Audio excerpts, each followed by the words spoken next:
Good morning. Welcome to the Community Church of Chapel Hill, Unitarian Universalist. My name is Alexa Adamo Valverde, and I'm a member of the Worship Associates Ministry. We extend a warm welcome to all on this beautiful day, especially visitors and newcomers. We're so glad that you're here. We'd like to bring your attention to a special section for you on the back of the order of service, Welcome Guests and Newcomers. Please join us after service for our Sunday social, and we are pleased to share that artist and painter of all the works here in our sanctuary will be here after service to lead a walkabout and share about this body of work. So for those who like to attend, just join in the back area. And there he is right there. Thank you, artist, and for being here, Mr. Stanley. All right, so we welcome those of you also attending online. So lyrics to hymns and all elements of service may be found at the bottom of your screen, and also a complete order of service, including weekly announcements, is available through the link in the Sunday morning email and on our church's website. If you would, please turn off or silence any cell phones to maintain a worshipful experience. Whoever you are, whomever you love, and however you arrived at this beloved place, you are welcome here. And now it's time for our Share the Plate. I invite Marion Hurst to join us to share about the Lee Camp Fund.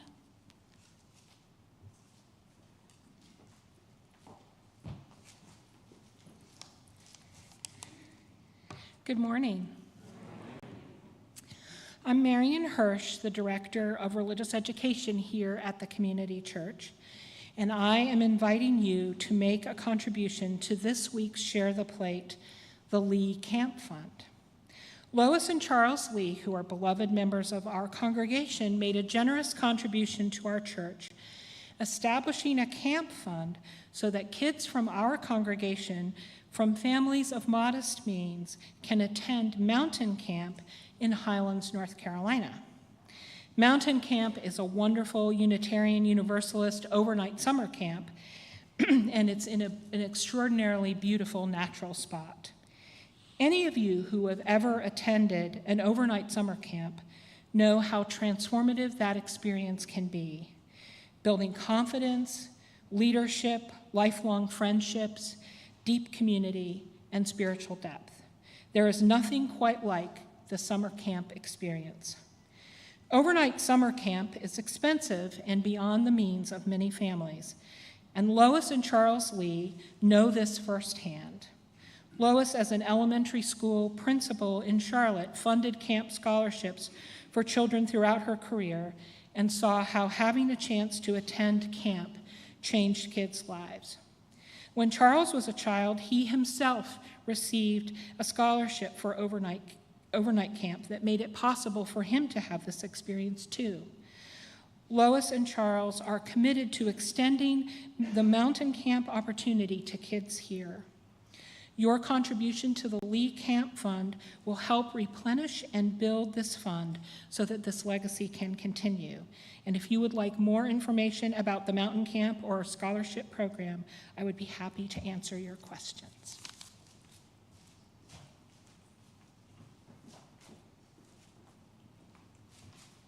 And now, a word about our day of service.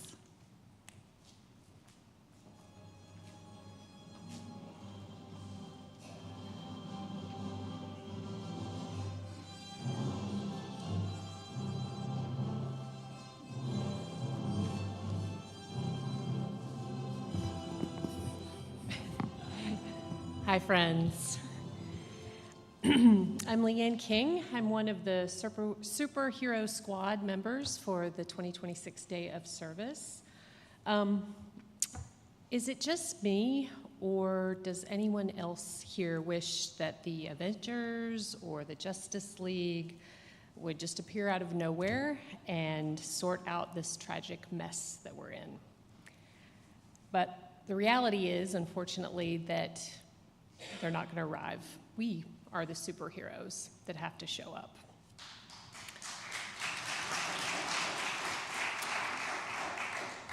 And these days, it can feel really, really hard to find the energy to do just that. So I'm going to share a story with you. 4 years ago, my father passed away in January, and I found myself slogging through life, just barely putting one foot in front of the other. I decided I needed to show up for my son, and so I signed us up to go to the community church's day of service. It was our first. I was depressed and tired when we loaded up and went to the Wildflower Lane farm.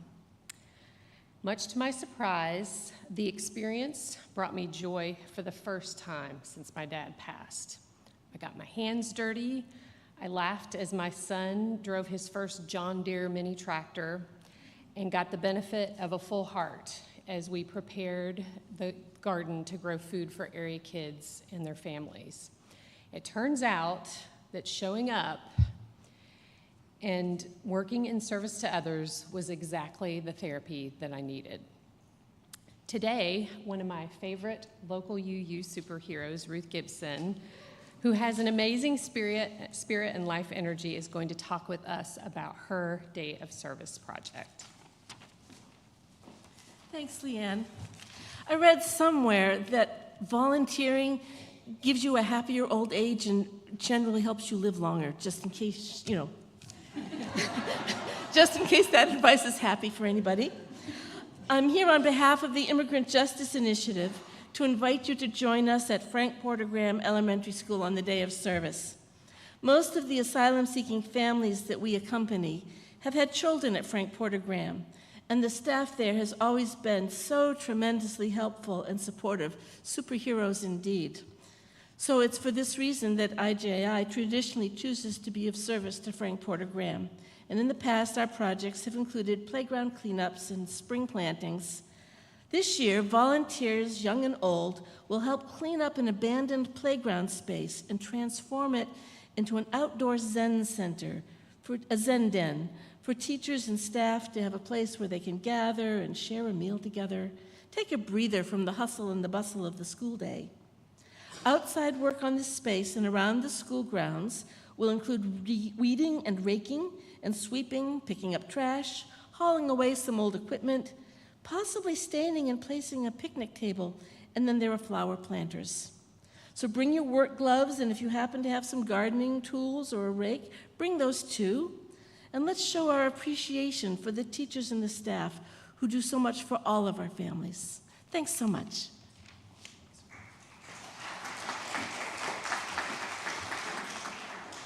Anybody feeling motivated to sign up? All right, let's see if I can get this. All right, I think that was the first one. That was the first one. All right, thank you. Okay, so please join us on Saturday, March 7th, next weekend, to share in this great community event.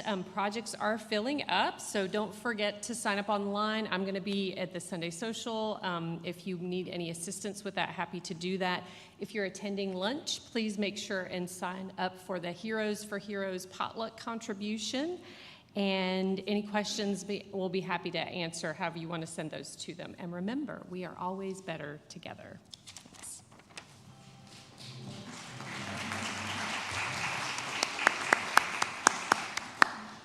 Thank Leanne and Ruth. If you would, please rise in body or in spirit for our opening hymn, number 112 in the gray hymnal, Do You Hear?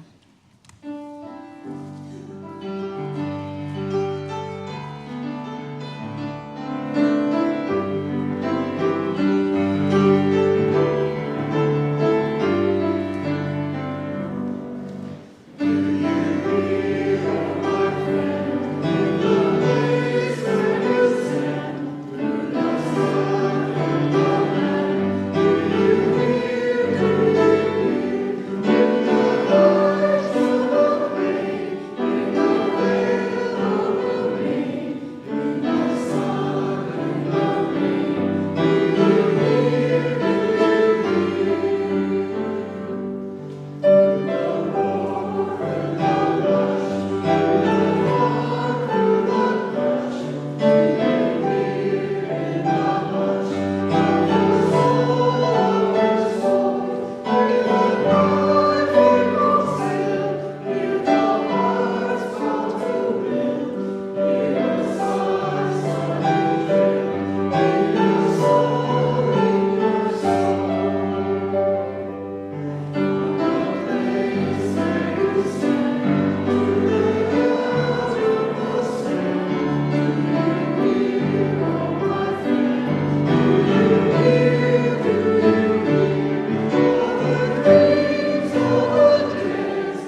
heresy and all-inclusive love, we have become a pluralistic faith. A faith that knows one perspective is never enough. A faith that welcomes diversity of belief and diversity of being. A faith that requires us to recognize the value in all people. We come to this faith as seekers, as helpers, as healers, as teachers, and troublemakers. We bring our passion and our skills, our love and our wisdom. We bring our care and concern. We bring our blessed broken hearts. We come as people of all shapes and sizes, of many shades and countries of origin. Though we may have different beliefs, and though we may speak different languages, we share the same message of peace, of an end to the cruelty of war. We share the same deep need for one another. Come, let us worship together. And if you will, please join me in a responsive reading in the gray hymnal, number 439, We Gather in Reverence. As a reminder, I will read the plain text, and if you'll respond with the italicized. We gather in reverence before the wonder of life, the wonder of this moment, the wonder of being together so close yet so apart, each hidden in our own secret chamber, each listening, each trying to speak, yet none fully understanding, none fully understood. We gather in reverence before all intangible things that eyes see not, nor ears can detect, that hands can never touch, that space cannot hold, and time cannot measure.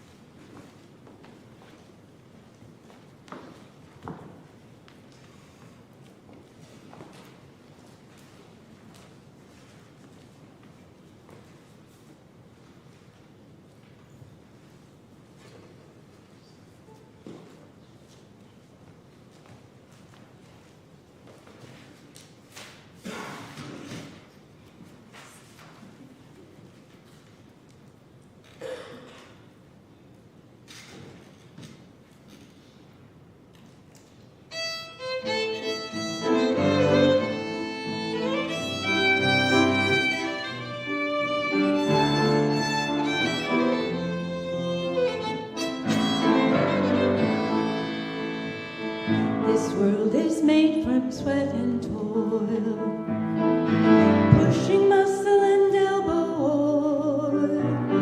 We can't lie too long in the shade, 'cause everything must be remade. Some days you fall, some days you fly, but in the end we all must die. Our rotting flesh and broken bone, feed the ground that we call home, feed the ground that we call home. Where the new sprout grows from the fallen tree, my sons will go on after me. So lift your heart and dry your eyes. It's another day to live and die, another day to live and die.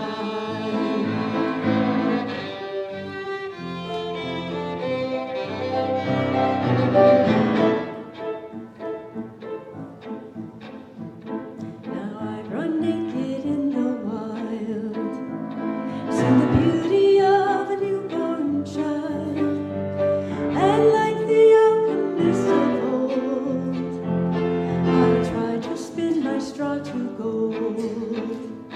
Most times a giver, sometimes a thief, so full of hope and prone to grief, between freedom and despair. I know the truth that's lying there, I've seen the truth that's lying there. But a new sprout grows from the fallen tree, my sons will go on after me.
Now is the time in our service that we hold the joys and sorrows that are carried with us into this space.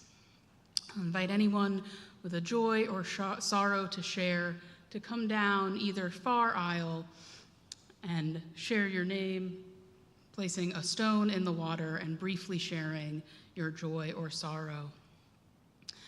Begin by the stones that I just placed in the water.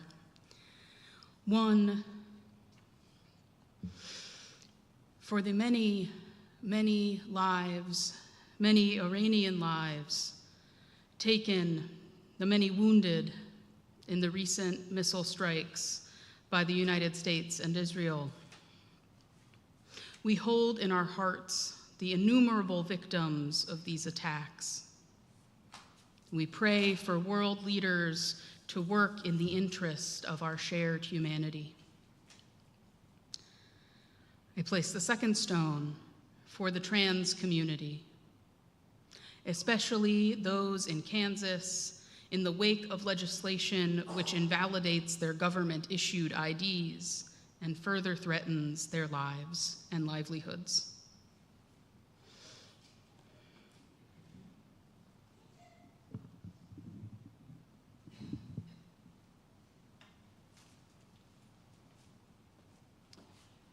I'm Joanne Haggerty. I'm going to put this stone in for my niece, Lauren, who just had a very premature baby. Lauren has severe preeclampsia. The baby's on a ventilator, so I'm going to ask for your prayers or thoughts or whichever way you can to wish them both well.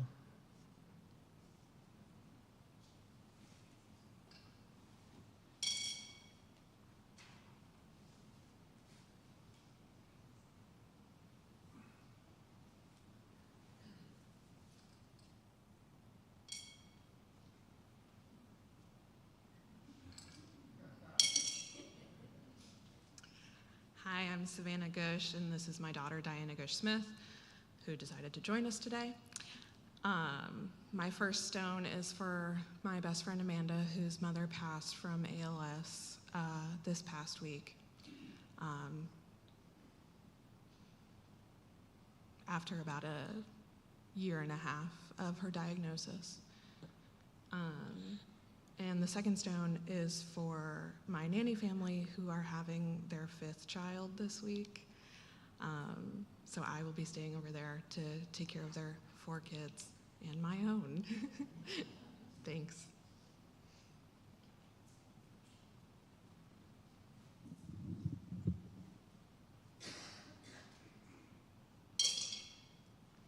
Good morning, I'm Amy Maddox. I'm sharing, putting this stone with joy and pride and also concern as my husband's campaign for U.S. House is likely culminating this Tuesday.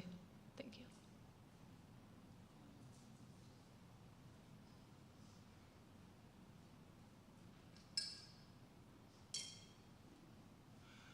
My name is Bill Rote, and my sister left her sweet little farm in Texas to go to Minneapolis to take care of a grandchild for a year and asked me to put a stone in for a 6-year-old child there that has not left his mother's 1-bedroom apartment since December, except for his school director picking him up and bringing him home for school due to the parents' fear of walking out with their child with them. It's not over.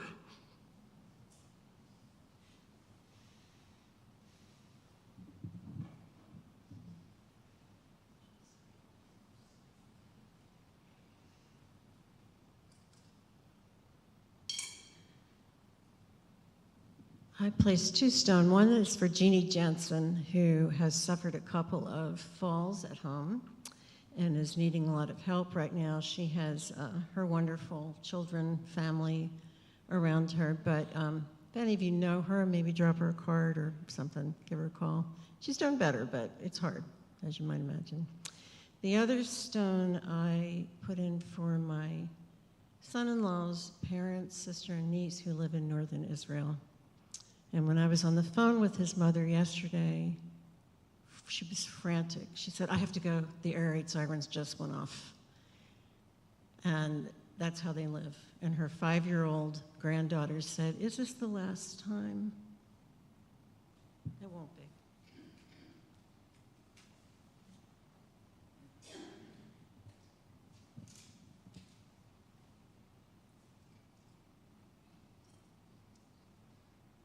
I'm placing a stone on behalf of Barb Chapman.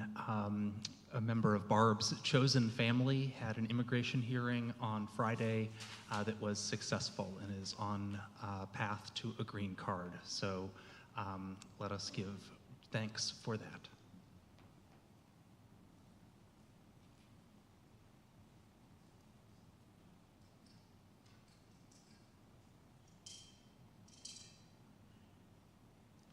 My name's Alexa. I share 2 stones of joy. The first is that our son, who we adopted at birth almost exactly 11 years ago, turns 11 this month. And the second joy is that today is the first time that his birth sister, who is 14 years older than him, is visiting us and spends her birthday with us on Tuesday. In fact, they're at the beach right now, so we're thrilled.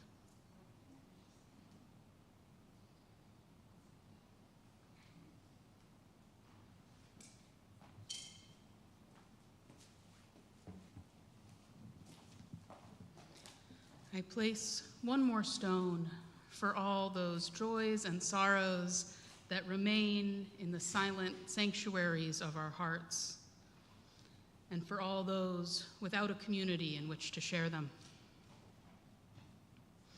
Please join me in the spirit of prayer and meditation. Spirit of life, Spirit of love, known by many names and by none, may we feel the warmth of an all-encompassing love as we hold the many joys and sorrows shared here this morning. We delight in justice prevailed, in people praying for and protecting one another. We are strengthened by the joy of growing older together, of finding family, of creating family. We offer compassion and we call on grace to be present with us in our sorrows. We hold close those whose rights are being denied, liberties stripped away. We stand with those who are feeling fear, who are feeling threatened. We hold the collective grief of lives lost.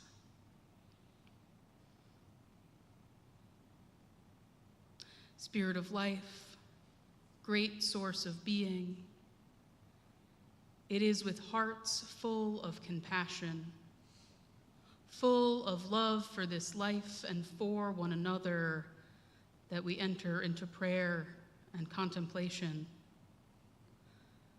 Please join me in a moment of silence.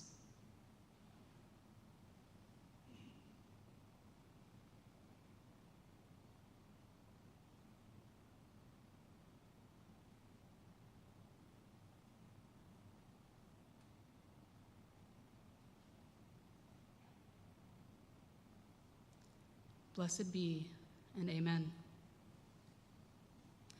I invite you now to remain seated and join in singing hymn number 298, Wake Now, My Senses.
And now it is time for our offertory. Freely have we received gifts that minister to our needs of body and spirit, and gladly we bring to our church and its wide concerns a portion of this bounty. If you wish to donate online, please point your camera to the QR code on the back of the order of service and tap the banner that appears, or there is information on our church's website.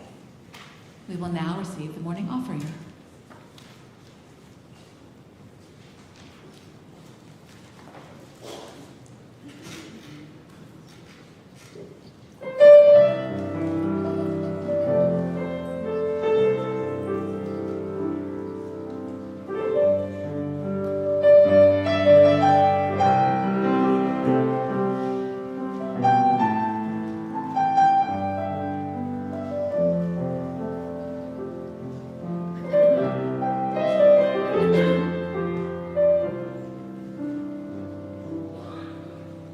With his back against the San Francisco traffic, on the bridge's side that faces towards the jail, setting out on a new demographic, he hoists his first leg up over the rail. A phone call is made, police cars show up quickly. The sergeant slams the passenger door. He says, "Hey son, why don't you talk through this with me? Tell me, what are you doing it for?" Oh, it's a little bit of everything. It's the mountains, it's the fog, it's the news at 6 o'clock, it's the death of my first dog, it's the angels up above me, it's the song that they don't sing, it's a little bit of everything. There's an older man who stands in a buffet line. He's smiling and he's holding out his plate. And the further he looks back into his timeline, that hard road always led him to today. And making up for how his bright future had left him. And making up for the fact that his only son is gone. And letting everything out once the server rests in. Have you figured out yet what it is you want? I want a little bit of everything, the biscuits and the beans, whatever helps me to forget about the things that brought me to my knees. So pile on those mashed potatoes and an extra chicken wing. I'm having a little bit of everything.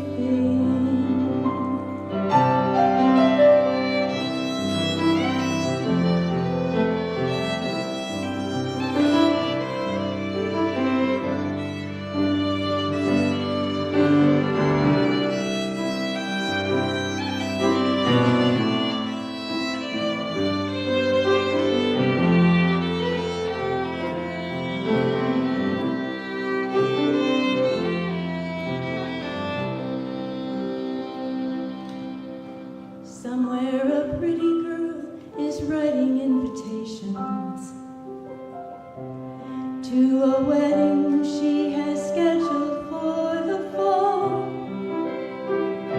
Her man says, "Baby, can I make an observation?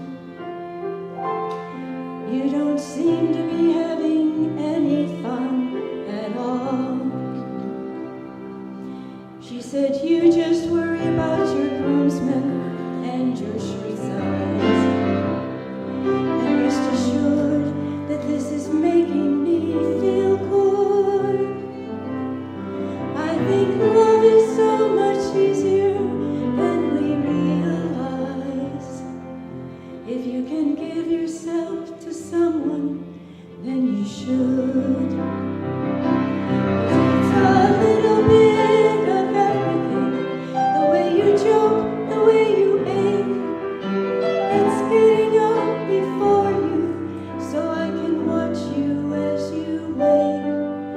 So on that day in late September, it's not some stupid little ring. I'm giving a little bit of everything.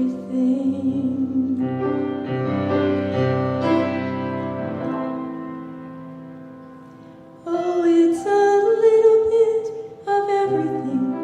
It's the matador, it's the bull. It's the suggested daily dosage. It's the red moon when it's full. All these psychics and these doctors, they're all right and they're all wrong.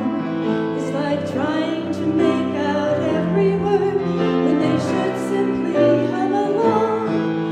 It's like some message written in the dark, or some truth that no one sees. It's a little bit of everything.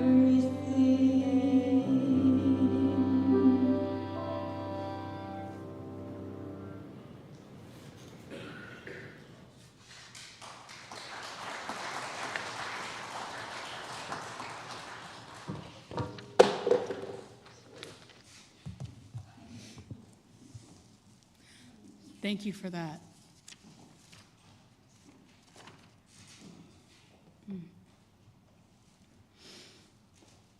Our reading this morning is a poem by Sheila Black titled, What You Mourn.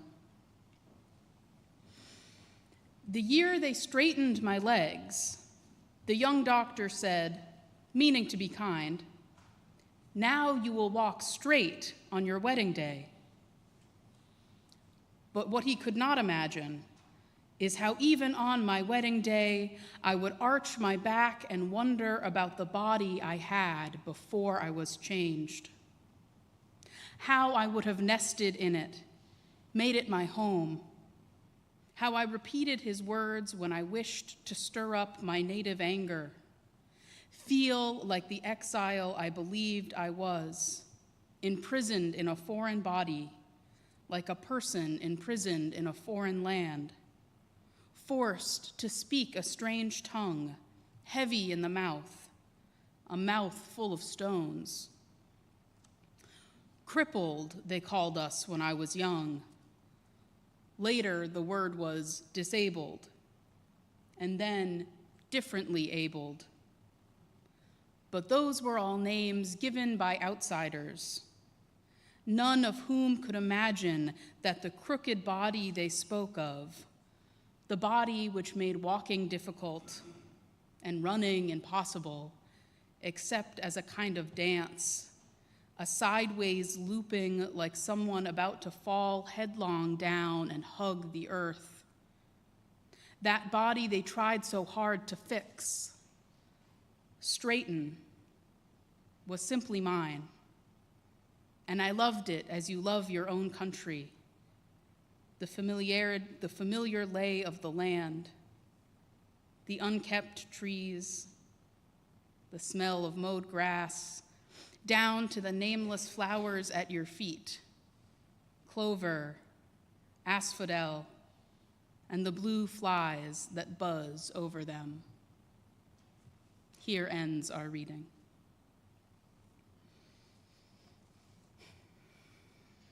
It is good to be with you all this morning. Before I say anything else, I want to say thank you. Thank you so much for all of the care and support you showed me after I broke my ankle. My recovery is going well, and I am on my way to an ankle that functions much like it did before the accident. But for that period of time in which I could not walk and could not drive, I received so much help and support from many of you. I am so grateful to Bill and the caring committee, the whole caring ministry, I got to receive for the rides to the church and the rides to my doctor's appointments. I had the honor of receiving a caring quilt and just an absolute outpouring of condolences, warm wishes, and offers for assistance from all of you. As I've said to several people over the last few months, you know, I couldn't have asked for a better place to break my ankle. I couldn't find a more caring and supportive community. Thank you. And still, even with all the support, all of the assistance I received, I wanted so badly to walk and to drive again. I never knew I could miss the simple act of walking so much. Being in a position where I had plenty of time for contemplation, I found myself wondering why I missed walking specifically, especially after I started using the knee scooter, which on level ground made it quite easy for me to get around and take care of my needs. How much I missed the act of walking made me wonder if I see some inherent value in walking over other kinds of ambulation. But I don't think walking on 2 feet is inherently any better than using a wheelchair or a power scooter or any kind of mobility aid. I don't believe that anyone born without the ability to walk or who stops walking at any point in their life is any less whole or less valuable, any less an expression of the divine. So why did I feel so intent on being able to walk again? As you might have already guessed, it was not so much the walking I realized that I missed, so much as the autonomy and independence that I had become used to as a person who has walked my whole life. And it's easy to start to feel like maybe there is some inherent value in walking when we live in a world of so many stairs and curbs and pedal-operated vehicles. Disability activists and scholars talk about the social model of disability to describe an outlook where it is the barriers in our systems and architecture that are disabling to people. This differs from what had long been the prevailing medical model of disability, which understands people's disabilities as the problems or deficiencies. The models of disability are, of course, not just about mobility. Disability covers a broad range of physical, psychological, developmental differences, and includes those whose disabilities are temporary or permanent, inherent or acquired. This creates an incredibly broad umbrella under which people's experiences are vastly different.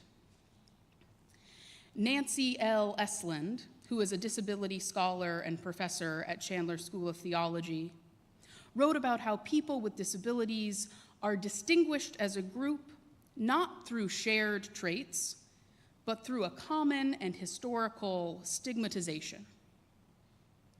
She writes about the history of disability research, saying that, quote, in the 1940s and 50s, studies of people with disabilities were generally conducted under the rubric of deviance analysis. This literature focused on the limitations of people with disabilities and tended to attribute our lack of social participation to an inability to cope physically, emotionally, or socially. Yet, as people with disabilities gained the power to define our experience in society, a new sociological paradigm began to emerge that shifted focus from problem individuals to the social problem of the exclusion of people with disabilities as a group. The way we think about disability has an impact on how we treat people with disabilities and how we build the shared world we live in. As an example, disability rights activist Judith Heumann was unable to walk after contracting polio as a child. When her mother tried to enroll her in kindergarten in 1953, the principal would not allow it, saying that the fact that Judith couldn't walk made her a fire hazard. She was a risk to the other children. In 1990, Judith was one of the activists who fought for the passage of the Americans with Disabilities Act. And in 2010, she became the first ever special advisor for international disability rights. Thanks to Judith and many other people with disabilities refusing to be treated like objects, demanding equitable treatment and equal opportunity, our cultural understanding of disability is changing.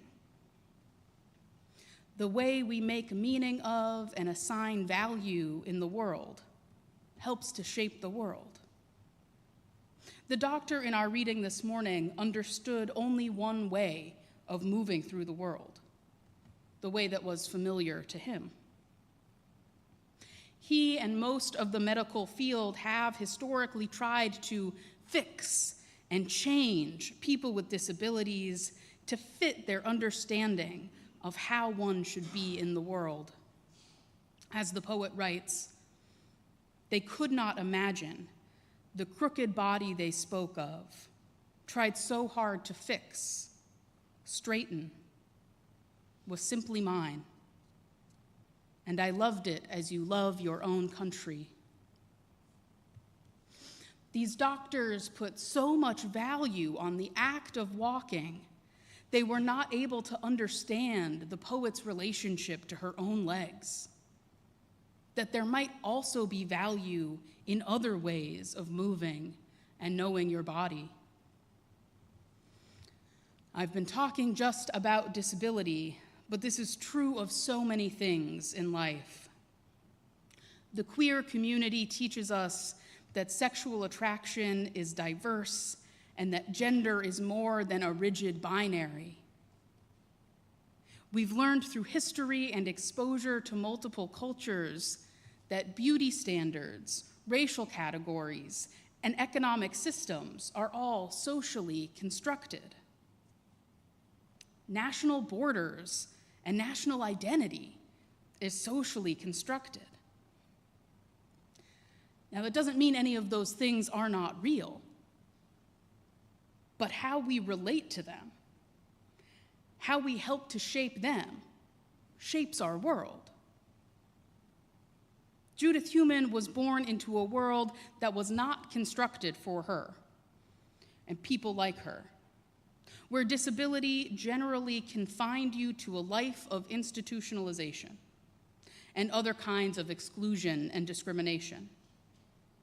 And while there is still a long way to go, over the course of several decades, Judith and other disability rights activists helped reshape the world by placing a higher value on the experiences and needs of people with disabilities than on what had been deemed culturally desirable or acceptable.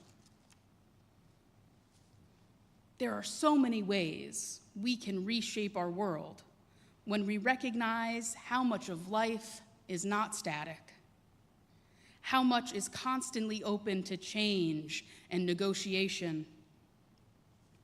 The disability rights movement sets such a strong example because we can all experience and appreciate how our world has been shaped through the work of this movement. You know those curb cutouts that you see at crosswalks to make a little ramp from the sidewalk into the street? Those were not required in most places until the Americans with Disabilities Act to create more access for people who use wheelchairs or have other mobility differences. The same with ramps as alternatives to stairs in businesses and public spaces. But we know it is not just people with disabilities who benefit from these changes.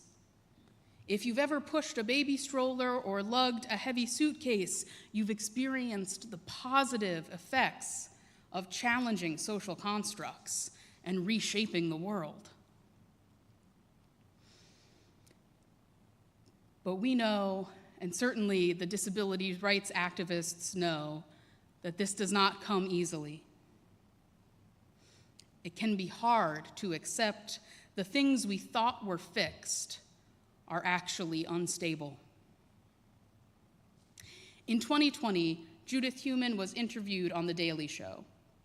At one point, Trevor Noah referred to himself as able-bodied. Judith interrupts him to say she would call him non-disabled. She goes on to explain, because the likelihood of your acquiring a disability, temporarily or permanently, is statistically very high. Trevor Noah jokingly responds, "Did you just threaten me?" While this is a funny exchange, I think it touches on something interestingly serious. Confronting the instability of these social constructs can feel threatening. It's scary. And when we're feeling scared, when we're feeling unmoored from that which we thought was stable, it can be tempting to respond by lashing out, by doubling down and holding tight to the way we thought things were, especially when those things give us social power. As we just sang moments ago, take not for granted a privileged place. God's love embraces the whole human race. We see this fear, we see this doubling down on the largest scale as those with power in this country attempt to tighten and further restrict what it means to be American, who harass and detain and deport those who are not white enough, or do not speak English, or do not speak it with the right accent. We see it on the international stage when countries with huge military power attempt to justify attacks on people across the globe under the banner of nationalism.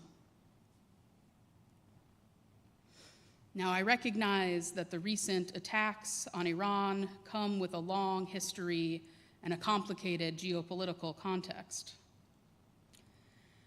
But at least in part, the violence perpetrated by the American government, both abroad and at home, shares one key characteristic with the discrimination and violence perpetrated against people with disabilities. They come from a place of fear. They are not guided by values rooted in love. All of these systems of violence and oppression seek to reaffirm power and control in the hands of a privileged few. Those who fit a certain white, Christian, cisgender, temporarily able-bodied mold. Whether it is the events we're witnessing on the news or the inevitable changes and challenges that shape our lives, let us not respond in fear and anger, but instead be guided by a love that calls us to curiosity. Let us respond to our challenges with creativity, with compassion. No matter how we feel about it, the universe keeps swirling, and the things we thought we knew will continue to change. May we each have a role in reconstructing systems and identities and cultures that are more inclusive, more caring than what has come before. Blessed be, and may it be so. I invite you now to rise in body or in spirit and join in singing our closing hymn, number 108, My life flows on in endless song.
Please remain standing in body or spirit. The words for extinguishing the chalice are in your order of service. Please join me if you wish to do so. We extinguish this flame, but not the light of truth, the warmth of community, or the fire of commitment. These we carry in our hearts until we are together again. Please join me in thanking all who made our service so worshipful this morning.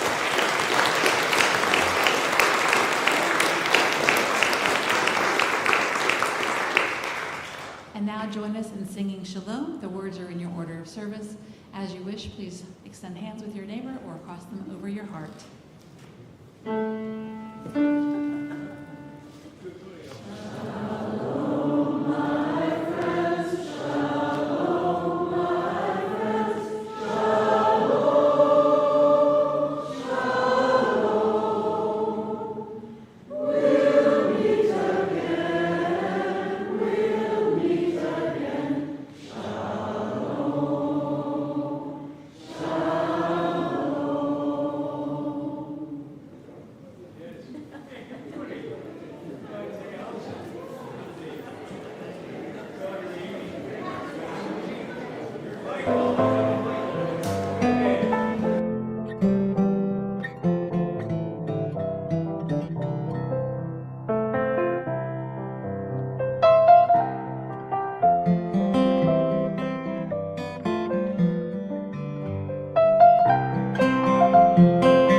Thank you.